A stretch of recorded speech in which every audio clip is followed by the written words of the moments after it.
Welcome back. So that you will not run out of storage, you can store some of your content that you create in Dragon inside of other applications. And you can do that by syncing with both Evernote as well as Dropbox.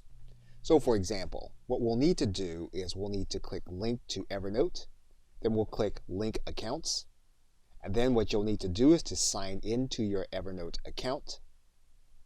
You'll then authorize Dragon to have access to Evernote, and then your accounts will be linked.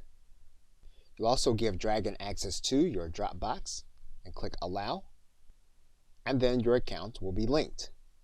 Then once you have access to these two items, you can then sync them to any note that you have.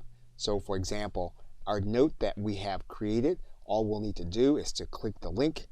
It'll then be synced to our Evernote, where we can add in individual tags.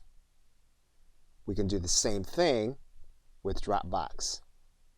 If you choose to sync with Evernote, you will not be able to sync with Dropbox. If you sync with Dropbox, you will not be able to sync with Evernote. So you'll need to choose for each note which application you're more likely to use the sync with.